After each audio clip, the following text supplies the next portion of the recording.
Everybody, how y'all doing? Welcome to another Lion's Den with Seth.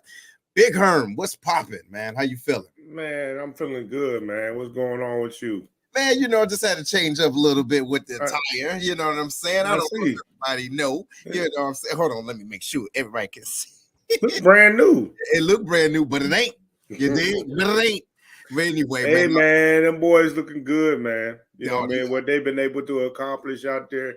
I think people downplay what sports really means to a community. You know what I mean? Yes. Like when you think about what happened with Hurricane Katrina and then when the Saints won the Super Bowl shortly after, you know what I'm saying?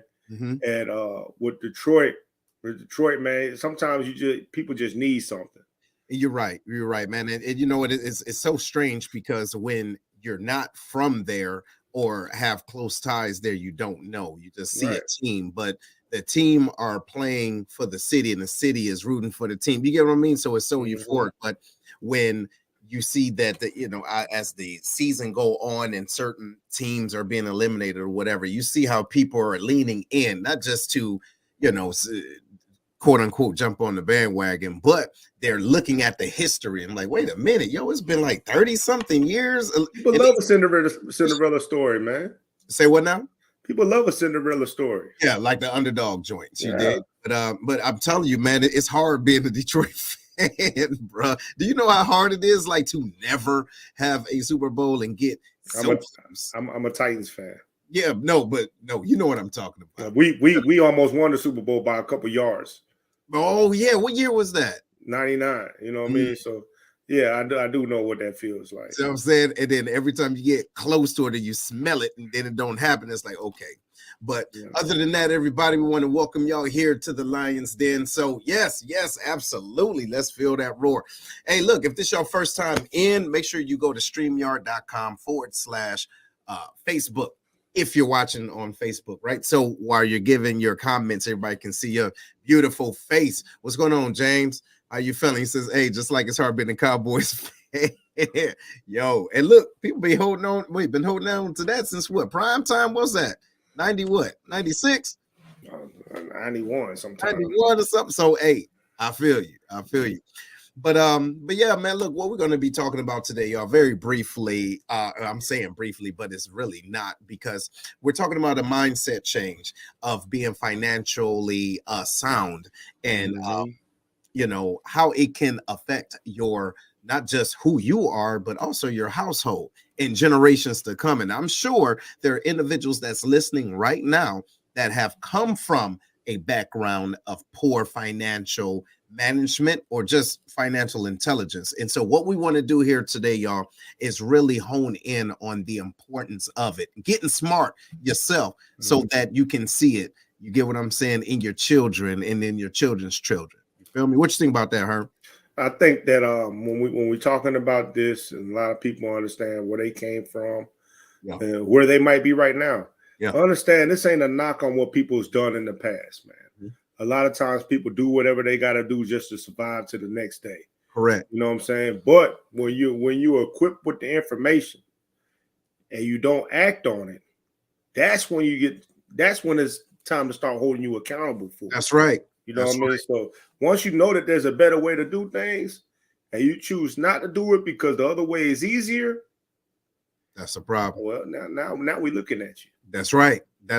And not just that.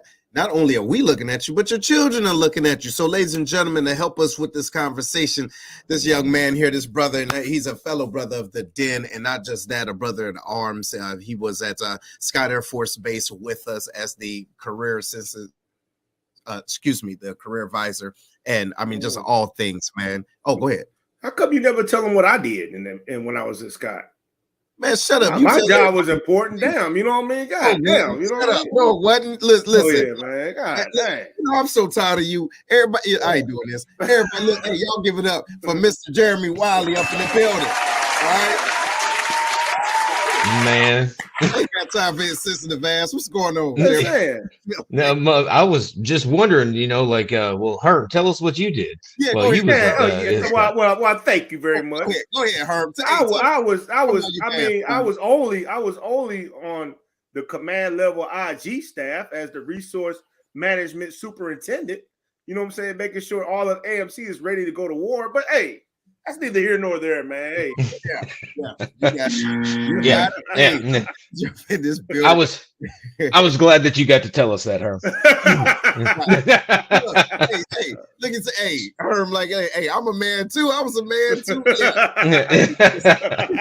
Hey, but look, no, seriously, ladies and gentlemen, hey, make sure y'all hit the share button, right? Because we're going to be having some real good conversation on things that we can do today. You get what I'm saying? I think that's the most important thing. Sometimes when we're thinking about financial management, we think about the long term and you know, in the future, but it takes a mind shift right now to get there. You get what I'm saying? So, Jeremy, man, for those of you that don't know you, if you don't mind just introducing yourself, man, tell them a little bit about who you are, your background, and why this conversation is important. Yeah, I'm Jeremy Wiley. I was born and raised here in Southern Illinois, not in an affluent area. I was kind of grew up hand to mouth and divorced parents, terrible financial management. So that's one of the things that's really important to me. But the biggest thing for me is I'm a husband, I'm a father of 3 wonderful kids. I've got a very successful wife and 3 very successful kids now. But what you said, Seth, was about the, you know, that mind shift change.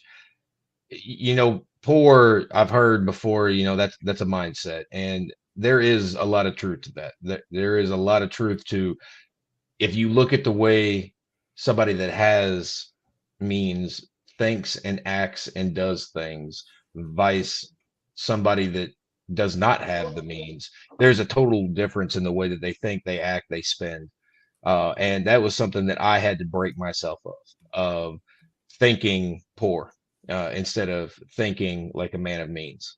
That's right. Okay. That's right. And now, ladies and gentlemen, and Herm, I'm going to give you this, but before we go into this, I want you guys to listen to what he said. Understand, you can have an abundance mindset, or you can have a desperation mindset. And if you do, that means you will never know that you're enough to get out of the certain situation that you're in. That's what we're going to dive into. Go ahead, Big Herm. What you got, man? Hey, so you talked about mindset, like you said, a poor mindset, right? You still with us, Jeremy? Oh, he got to unmute himself. Yeah. Hold on. Make sure. I don't know. Can you hear me?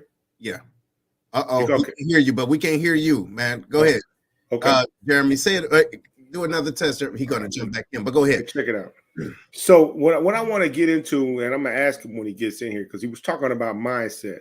And you know I'm big on mindsets, right? You talk about poor mindset. I feel like you could have money and still have a poor mindset. Oh, yes. Like you could get paid 6-figure salary, you know what I'm saying, but have a poor mindset. Can you hear us, bro? Now I can. Yeah, go ahead. Can you say that?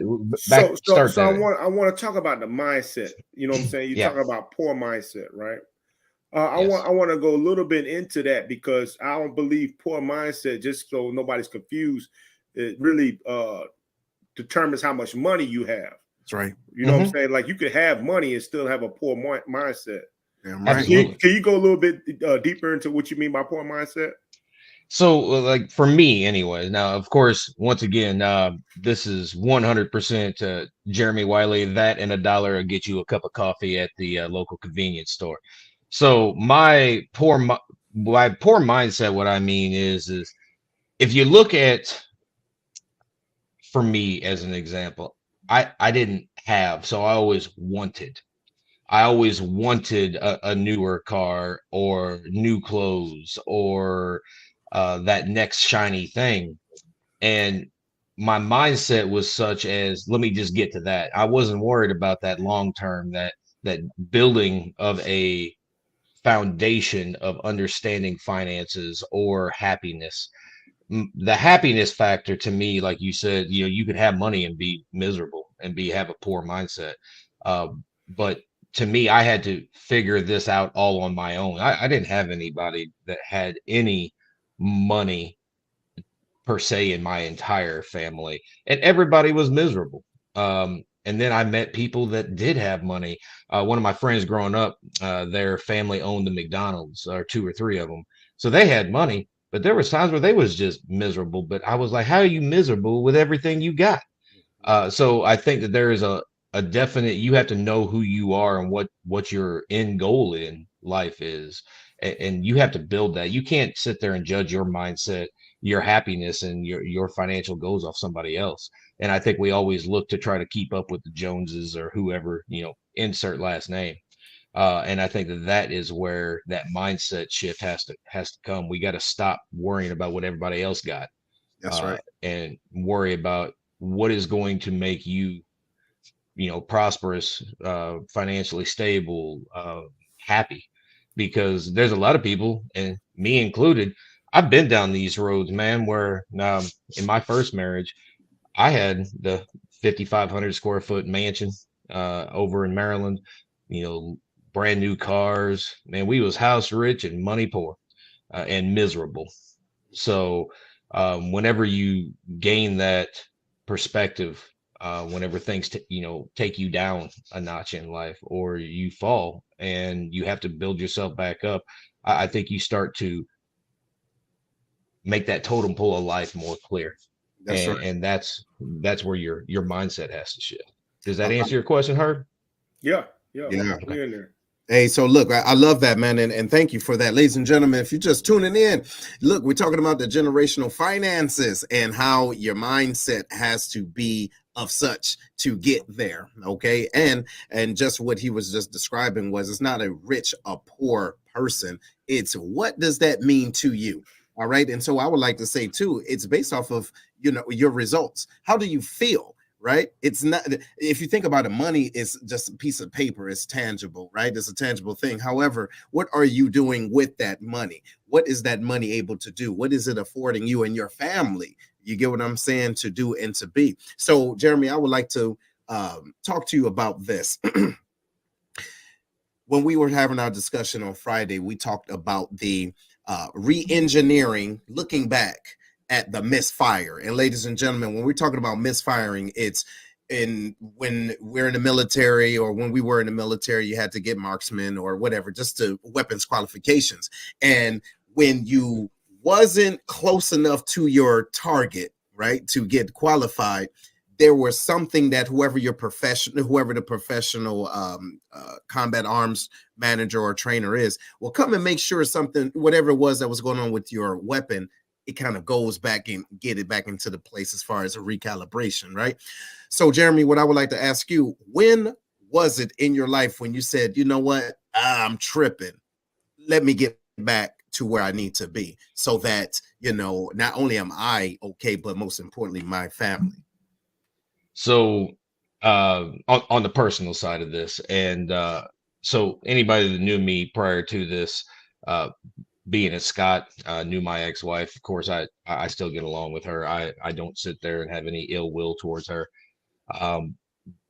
Whenever we got divorced, I had lost a $500,000 home. We were so far in credit card debt that some of it I knew, some of it I didn't know, that I couldn't see straight.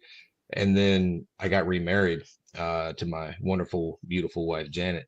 And she and I were raising 3 kids. And we were paycheck to paycheck was a stretch. You know, too bad they didn't have the old school days where you could float a check, because they knew how much was in your account now. But man, I knew that I couldn't live like that. And I've watched my family live hand to mouth my entire life. And I just knew that I didn't want to be there. And then I allowed myself to get there through bad ways of thinking, bad practices, bad everything, because I was only mimicking what I knew. And then I read a book. I don't know if you guys have all heard of Dave Ramsey or not, but Financial Peace University there. And, you know, I really had to buckle down with that. And I wanted more for myself and for my kids. I didn't want my kids to sit there and repeat the same problems that my father or his father or whoever had already done. Like I'm not trying to sit there and have generational poverty. I don't want that. I want my kids to thrive. I want my kids to see a different way of doing it. And that was my driving factor, was I didn't want my kids to do the same thing I did. You know, and once you realize and take accountability for your actions, then you can make a change. And that was a very sombering feeling, to sit back and say, man, I screwed this up. Nobody forced me to do the bad financial decisions that I did. Nobody forced me to constantly trade cars in every 2 years and roll negative equity over. Nobody forced me to do, you know, pay the minimum on my credit card bill or put vacations on a credit card. Nobody forced me to do that, but I was trying to be something I wasn't. I didn't have the means to do. See, go ahead. You got to unmute yourself. I see you looking at your beard. Okay. Go ahead. What you saying? Ooh, yeah, man. The rolling over cars, you know what I'm saying? Keep rolling over negative equity. Boy. I did that. And, you know, you said something earlier, Herm, that really kind of stuck out. I want anybody listening to this to understand nobody's beating you up for doing everything, because something we're going to say tonight is going to hit home and it's going to hurt a little bit. We're not beating you up. Some people just don't know. That's and right. Some people choose to ignore it. If you choose to ignore it, it's a different conversation. But if you don't know, you know, I can't blame you for it. But I know for me, man, I went through probably, and I'm probably shorting this a little, I went through like 15 cars in like 5 years, because it was always rob Peter to pay Paul. hey, let me get out of this payment, because there won't be a payment for a month. Oh, well, that'll help me catch up on this. Let me get into this, something that's going to quote unquote save gas. Well, that doesn't always work either. So I was always just on the fringe of losing it anyways. And it took me losing everything to really step back and do it from the beginning. See? Okay. So speaking of that, you know what I'm saying? So you was at the bottom. Yep. You thought about, you know what I'm saying, your marriage, you know what I'm saying? You started reminiscing about your family, living hand to mouth. And when you decided enough was enough, what was your first steps into starting to recover financially? Good one. Well, for me, it was, we can sit here and talk, and you hear people all the time, okay, well, I only have this much debt. I only have X, Y, and Z, right? Until you put pen to paper and put that on a spreadsheet. When I put the paper to a spreadsheet and I went through my bank accounts and I went through my payments and I saw that, all right, I have this debt. It cost me this much a month. And this is what I make per month. And there was a red number at the bottom. I'm like, well, how am I making it? Well, it's because I'm always robbing Peter to pay Paul.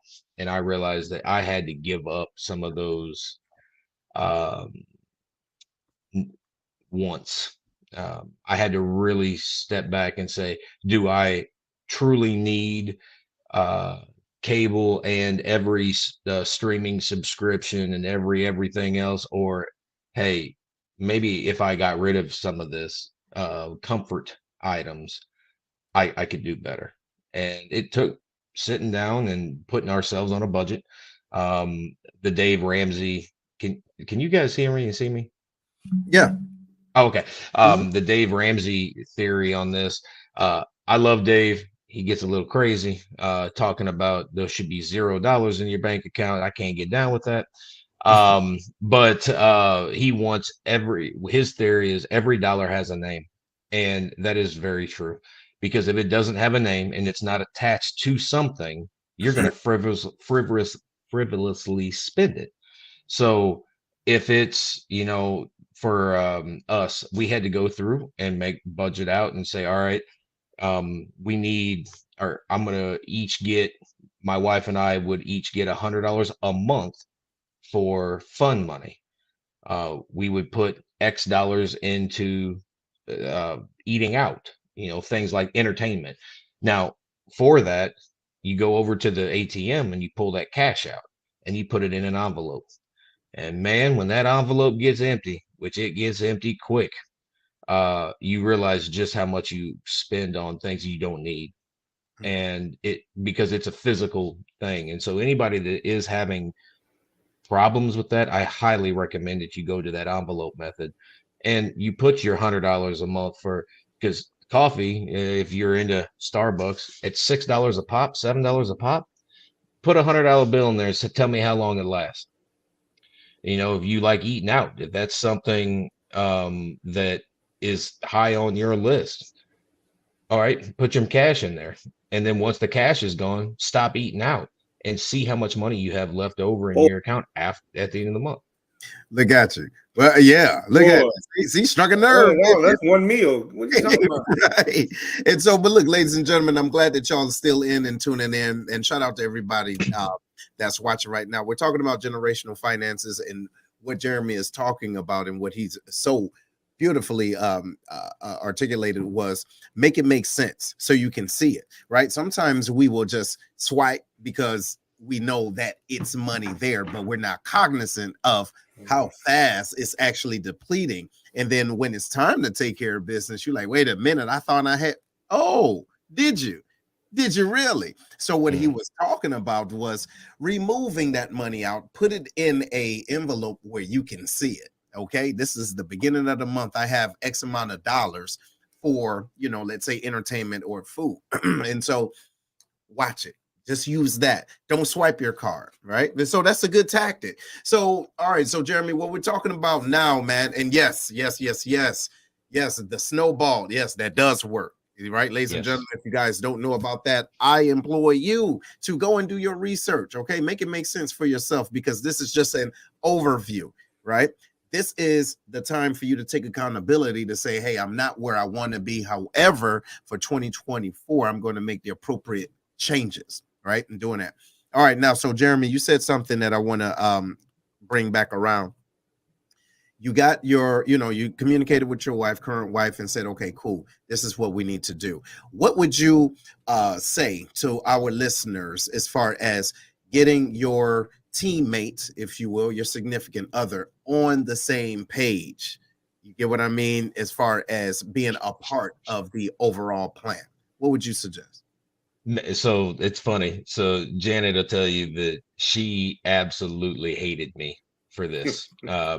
This was not something that went over well to begin with.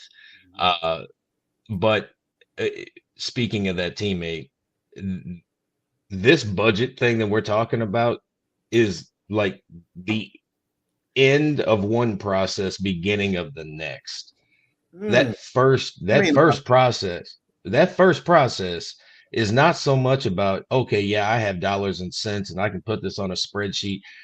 Okay, that's cool. Yes, but that's the beginning of the second part of this process. Man, that first process is having a sit down with your spouse, significant other, and coming up with a plan. Like, what is your goal in life? Because a goal without a plan is a dream, man. And I don't subscribe to wishing. And so you have to sit down and understand that there's going to be sacrifices made to get to where you want to be, right? And now these are communications, and I mean, we're getting way deeper than financial side of this, but this also plays into talking to your children about this. So you practice and you learn these things with your spouse or significant other, and you lay out the groundwork of, all right, in 5 years, where do I want to be? Where do we want to be? What do you want to do? And come up with a collective plan, because it's going to take both of you. One person just can't do it.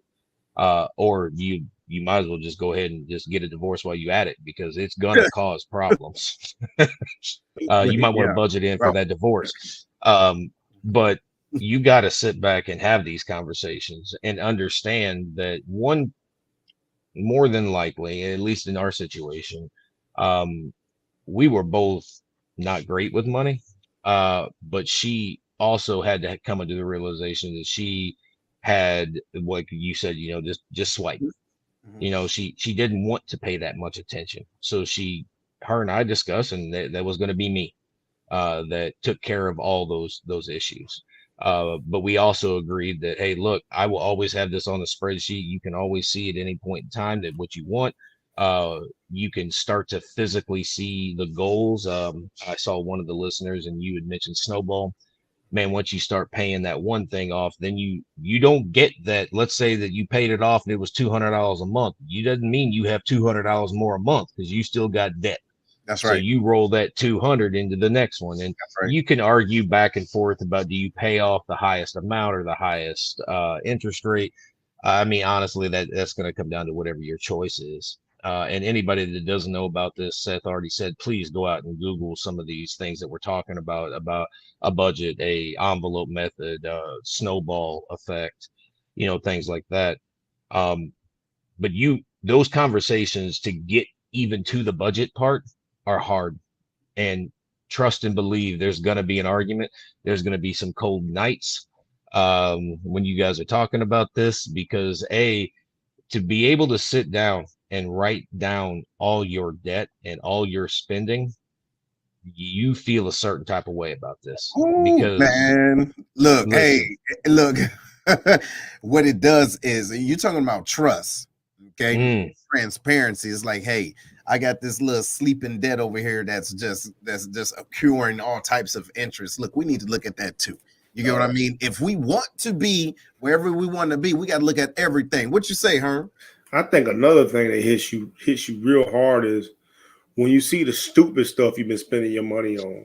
Bro. You know what I'm saying? It's like when you look, like, because again, when you just swiping, when you just swipe and swipe and swipe, you're not really thinking about, you know what I'm saying, what you spend it on. But when you look at a statement or when you look at something that says this bulk of your money went to fast food and to crap, you know what I'm saying? This bulk of your money went there.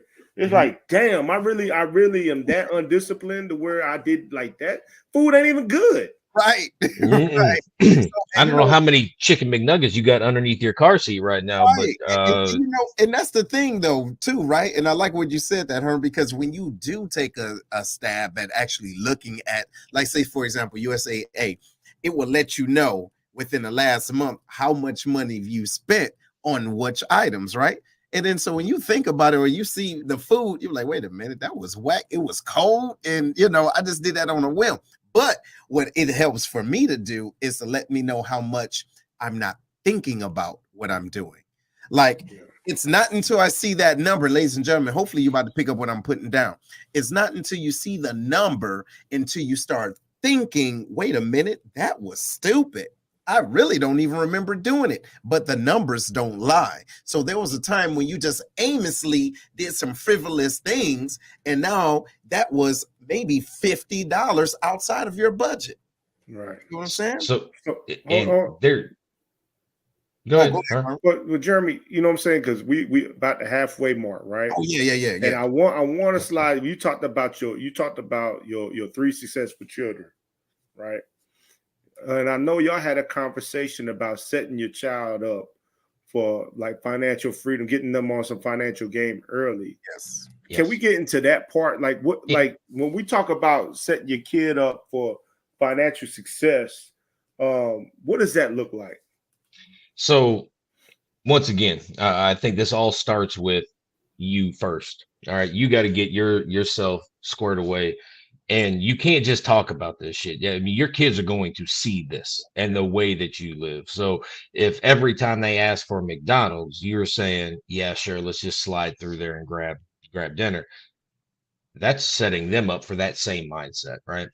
So whenever you're going through and you're making yourself disciplined and you're having those accountability talks with your spouse, with their mother or father, whoever it may be, and don't hide that.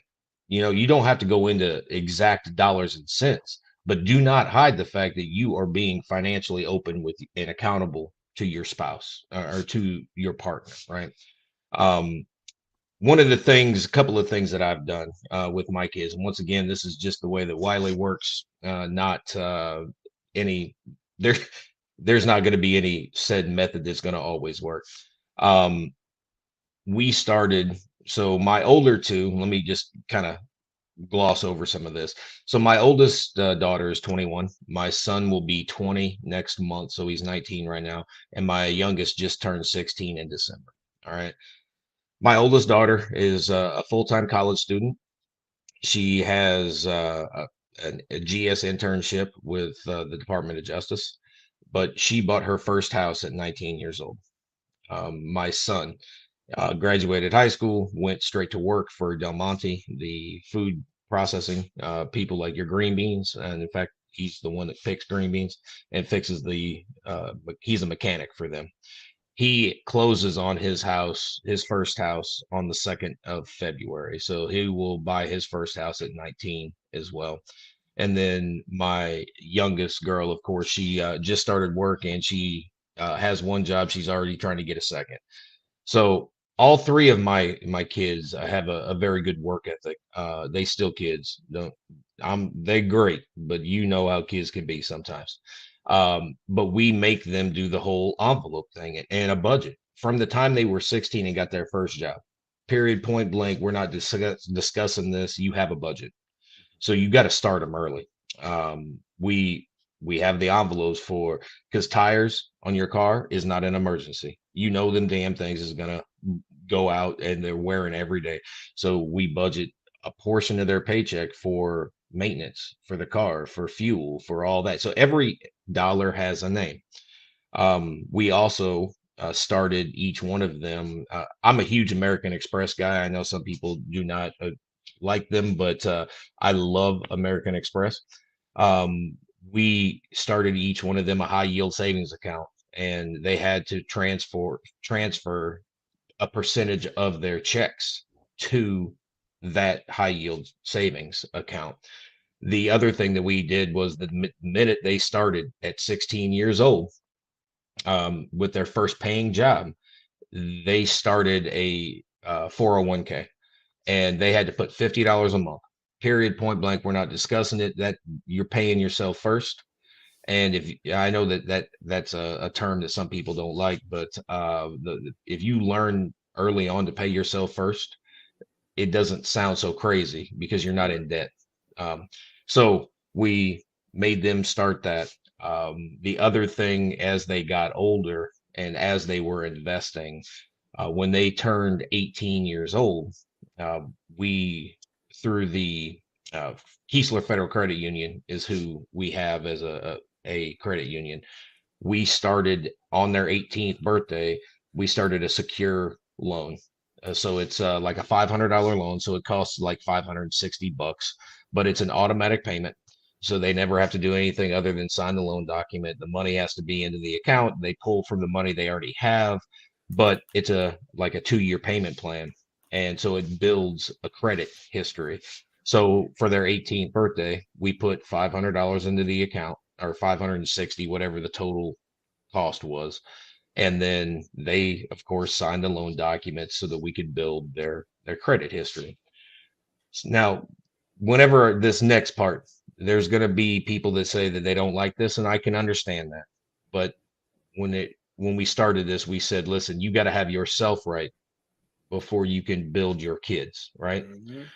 This next part is the dangerous part. All right. So like for us, I am very blessed now. We do not carry any credit card debt. I have 0 credit card debt. Now, it took me almost 10 years to get out from underneath that cloud, but we don't carry any credit card debt. We put everything on a credit card because I get the points and I get the everything else, but we use it like a debit card. That's the other thing that our kids got taught as well was, yes, you can use other people's money, credit card, but unless you have the money, that card doesn't get used. And so teaching them how to run that credit game in their behalf, right? You don't want to give them money because you never pay interest on something you pay off every month. So there is no interest on this. Right. But at 13, we added each of our children to our credit card as an authorized user. So what this is doing is building their credit portfolio, right? So at 13, we started them as an authorized user. They didn't know they had the card, but we also made sure it's paid off every month. So you don't want to hurt their credit. But for us, we were in a position that we could add them. It's paid off every month, and it helps build their credit. Gotcha. Then with the investments that they were doing with that secure loan, it's giving them a different type of credit, so it's a secure credit vice a credit card type credit. They pay for everything in cash as much as possible.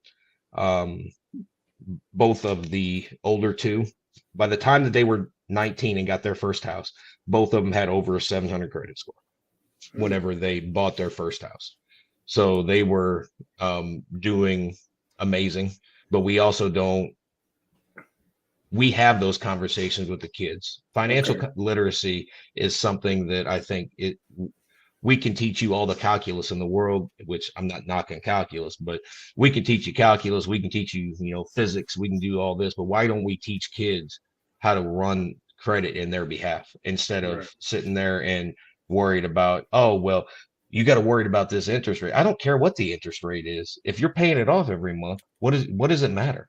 If you're getting the benefits from that card, oh, well, it's a 19% interest rate. Well, if I'm paying it off every month, it's a 0%. You got to worry about it. Yeah. Rate. So, and in compound interest, we go over that thing. We talk about this. This is dinner time conversation. So, Jeremy, real quick, man, because I do believe that you're supposed to tell kids what to do, right? Because you remember you were saying something about we tell them we're doing this, no discussion. But I know that you probably follow up with them so they understand why it's happening, so that when, they no longer have to listen to mom and dad, they adopt it for themselves. How's that going for them?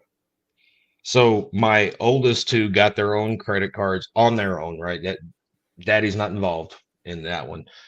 And all the lessons that we have taught have sat there and transferred.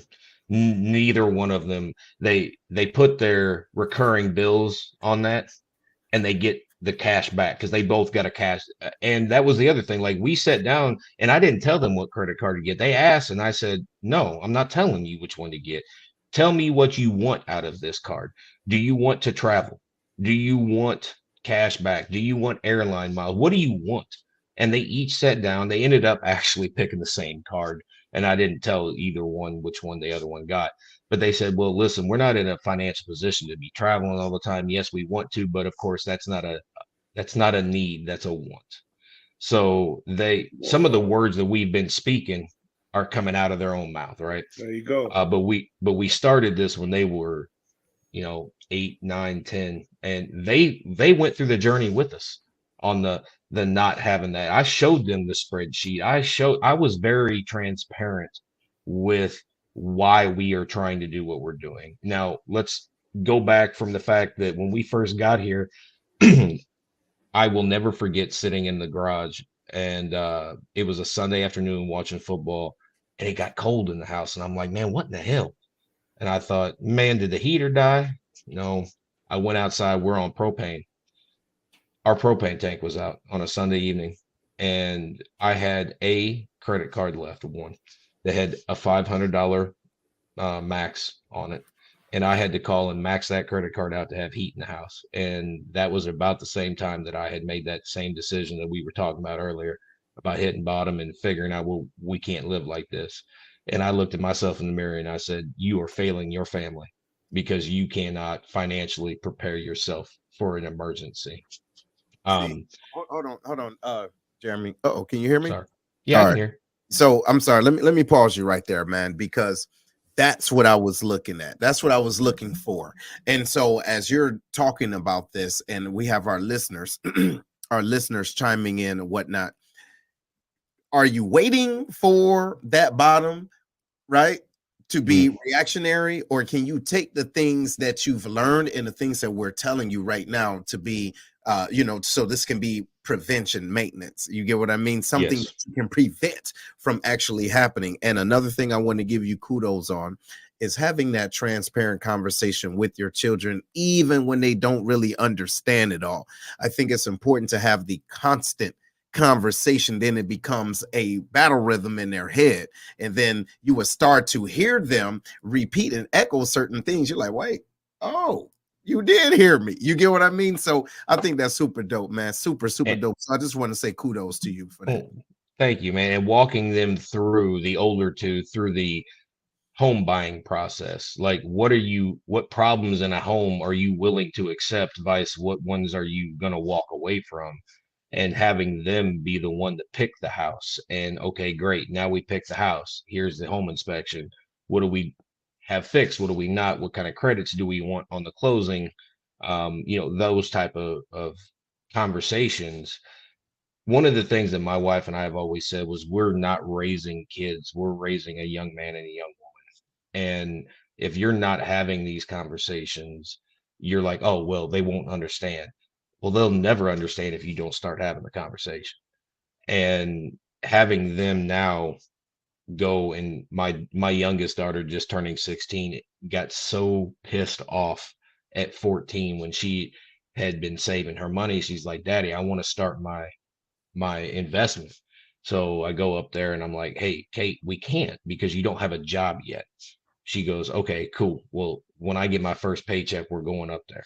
And so actually next week, we need to go over to the investment broker, take her money over there, and then she'll have her $50 a month put into her retirement account. And something that you said also, Herm, about the other kids, how's it going?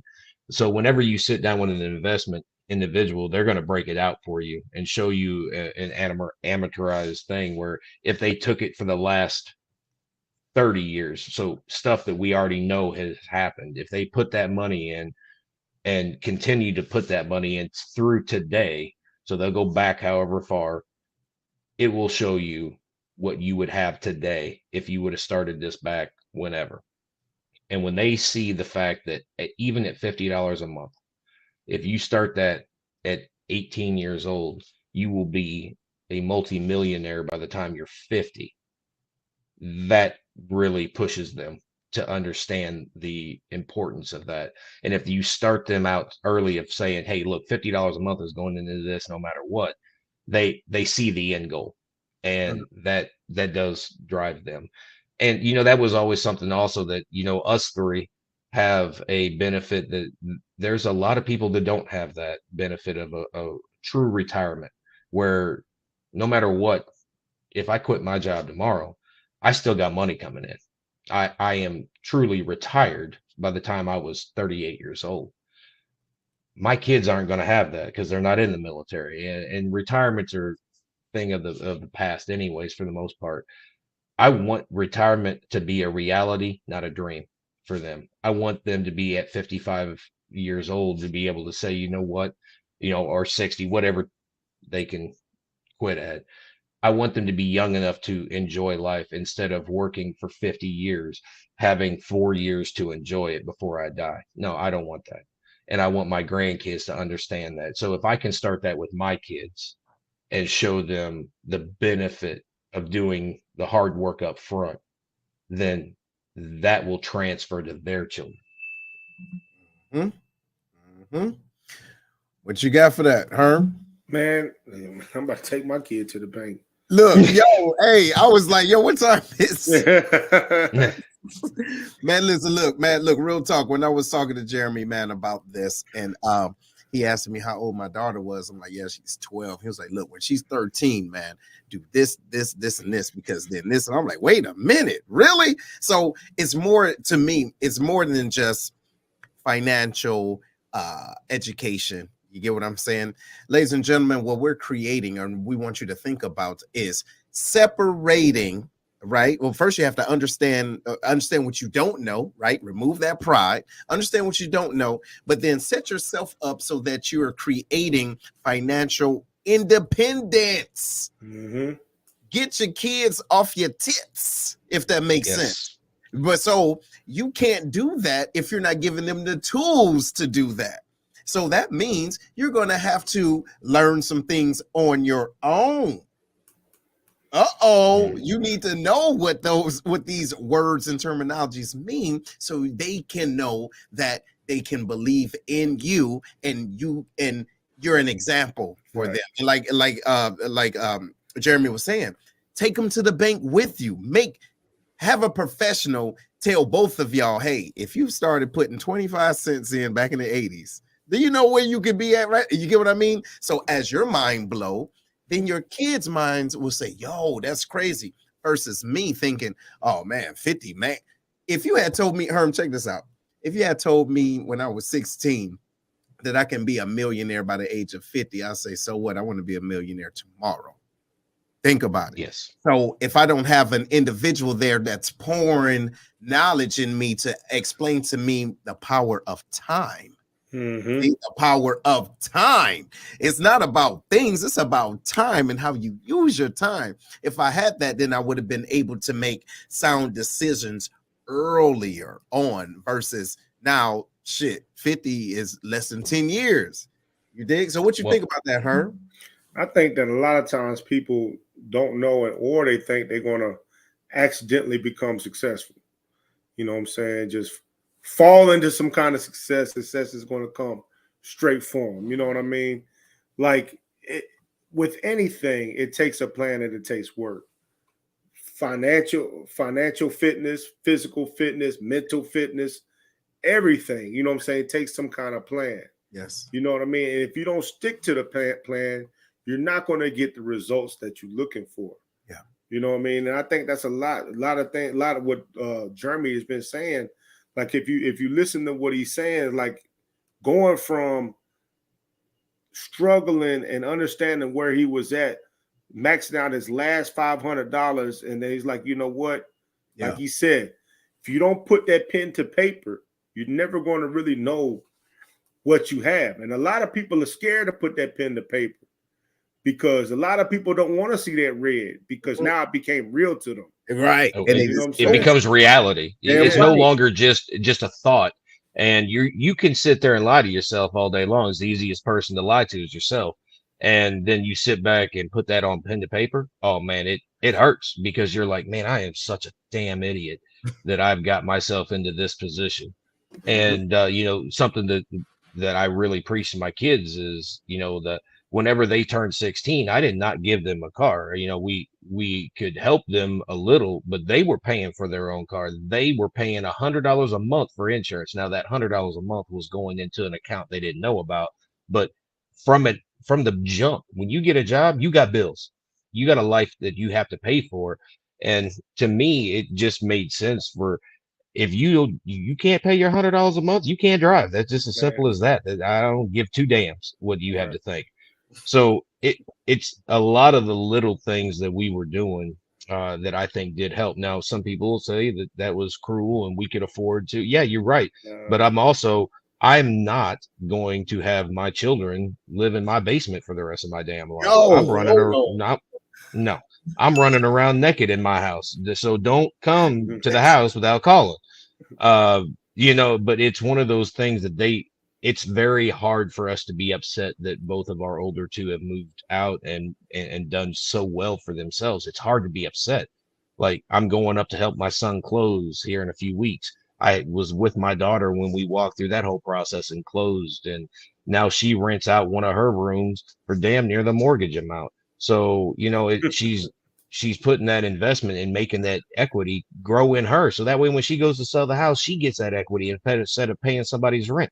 Come on. So, but it's those types of conversations. Now, one thing I will caution anybody that's going to do this with their kids, it is going to become a time whenever they're having conversations with their peer group that they will catch a lot of hell and a lot of pushback from their peers because they don't understand what your kids are talking about. So you need to have that conversation with them too, because they have a hard time relating with some of their other peers. They will catch hell and say, oh, look, it must be mommy and daddy's money. You bought a house. No, sweetheart, that was her money. But you are setting them up for success. And having your kids understand that success comes with some pushback because of other people don't want to do the work. Sorry, I just needed to throw that in there. Oh man, no, don't apologize for that. So here, Big James, he says most parents feel guilty about having kids leave home because they didn't prepare them for life in the first place. I do agree.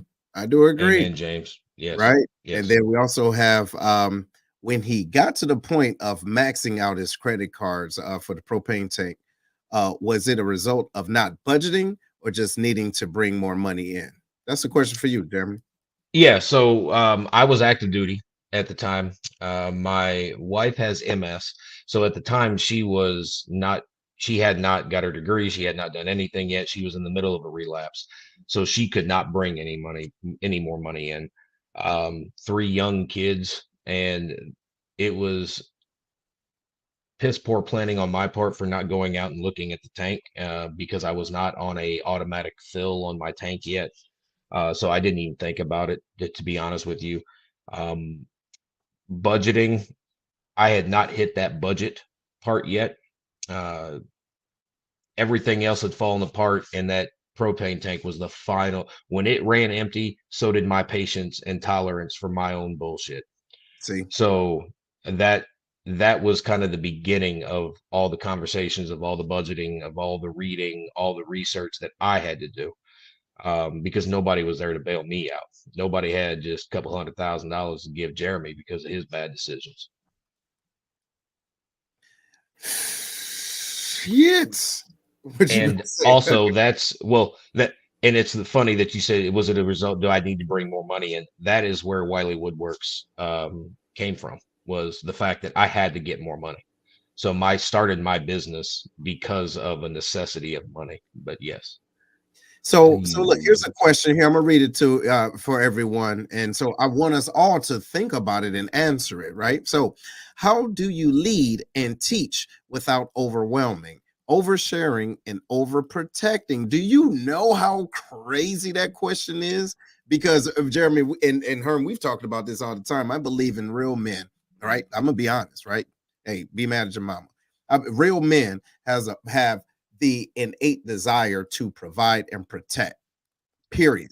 And it takes a certain mindset to balance the two or to incorporate some harmony and not to, communicate in such a brash way, like, you need to do this, damn it, shut up, do what I say, do, because I'm your daddy, right? So you don't want to scare them into either A, doing what you want them to do, or B, just not doing it anyway. So I think it's a balance, though. But let's ask you, Herms, what you think, man?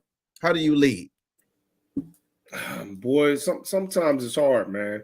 And with daughters, oh my God. Man, because I was just talking to my daughter to tell you about what she wants, because she's a junior, you know what I mean? I was talking to her about what she's thinking about college, you know what I mean, things like that. And she's like, I really don't want to think about it. I was like, well, you gotta think about it. You know what I mean? It's coming. You know what I'm saying? I was like, it's coming whether you like it or not. It's coming. You know what I mean? So what we got to start planning for these things. But she gets overwhelmed real fast. You know what I'm saying? So I gotta throttle back and start, you know what I'm saying, talking to her in her language. You know what I mean? Because I would get to instant like, what the hell you mean we ain't, you know what I'm saying? Right. And start going off the deep end. Right. And she definitely ain't getting it then. You know what I mean? It's definitely shut off then, because after a while, man, you got to understand that, okay, you could do all that rah, you could do that, but they're going to make their own decision.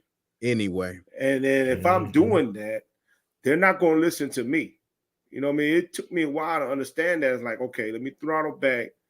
You know, don't put full gas on it, but give her the information so she understands why I'm saying this. Yeah. And then it's got to be a constant thing. Like, hey, you know, where we at with it? I like that. And look, real quick, Jeremy, let me tap in very quickly. I believe another thing too, I believe we need to be able to ask our children, how do they hear us? So meaning, that's something I was just getting ready to say. So all three of mine are different, man. So my oldest daughter, my son is in the middle, and then my youngest daughter. And it's just like with discipline or with anything else. You know, a smack upside the head ain't going to fix two of the three. No, that's my son sometimes, sometimes that disappointed father thing is going to work with one, but not the other. You know, just you got to take what you have to give. And I think the question was about oversharing, over protecting, all that. You have to check your ego at the side, so some of the over protecting, I think you have to determine what are you protecting? Are you really protecting them by not sharing your failures about things? Now, you don't have to give specifics, but man, listen, I failed miserably at finances for the first 30 years of my life. And I want them to know the struggles that came with that. That's right. So that way they don't have to worry about it. I want them to know, like, okay, oversharing. You got to pick and choose what parts you're sharing, because if I shared this entire financial talk with my kids, they are going to lose focus real quick. Now I need to focus on the things that are there. So like when they were 16, hey, you got bills to pay, let's budget about this. So that's one piece. You're building a puzzle with these children throughout from the beginning to the end, and if you can start when they're younger, that puzzle builds way more complete than if I got to start sitting there and adding a whole bunch of pieces at 18 because they was too young before. The hell they were. That's right.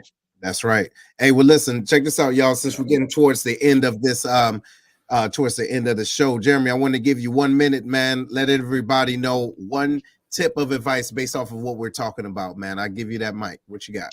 All right, guys, listen, start early.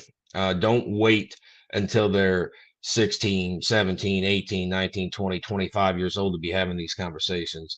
Start early. I mean, it can be as early as 10 years old. When they get something, a small amount of money, half of that can go into a savings account. Start that early. And the faster that you can start this, the more it will stick. And man, listen, you're not going to screw this up. I promise. You just continue to teach them good habits. I appreciate you. I appreciate you. Big Herm, final word, homie. Hey, but I'm gonna first address Mr. Charles Ball. Yeah. We say, man, let me tell you something. He ain't really mess your child up because of that. You know what I mean? Because you still got time to, hold your child accountable to that first house. That's right. Because I do know, for me, I had to pay for my first car. And I know a lot of people that didn't, their vehicles was bought for them. Mm-hmm. Those folks had a harder time adjusting because they felt like things should be just given to them. Mm-hmm. You know what I mean? I understood that I had to go out and work to get my stuff. Right. When we talk about getting your children set up early and things like that, it might be overwhelming for you because you yourself, like Wiley said, you got to make sure yourself is good first. It's just like when you're on the airplane, when they tell you when the little air mask come down, make sure you secure yours first before you try to help your kid. Because you can't help your kid if you're dying. You know what I mean? You won't be able to get a secure seal on your kid's mask if you're not breathing right and you're panicking. So first and foremost, make sure you understand all you need to do. Like what Wiley said, he broke it down to the brake pads. He went, put it down on paper, start being very transparent with his family. So in a sense, I won't speak for him, but it sounded like as he was learning, so was his family. You know what I mean? So when we start talking about this and that you in a financial struggle, don't get so overwhelmed that you just drop everything, right? And say, to hell with it, it's going to come or it's not. Just stop for a second and figure out what your first steps are going to be and start putting one foot in front of the other. Yeah. No, most definitely. Most definitely.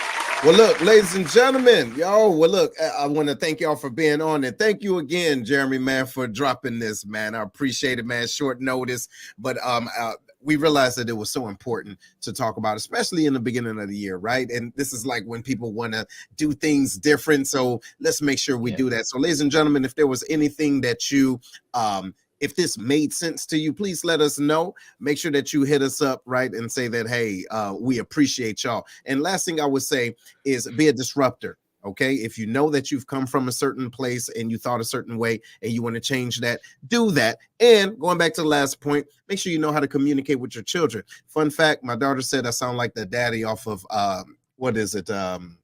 Boys in the Hood. If y'all haven't seen it, y'all think about it. Y'all go watch it, okay? So I had to realize it. She said, Daddy, you talk like a dictionary. That's crazy. I said, shut up. But she was right. So that means that I make sure you know how to communicate with your children and know how they hear you. All right. And so if you can hear us, make sure you hear us again on next week right here at the Lion's Den. Right on, right on. We see y'all later.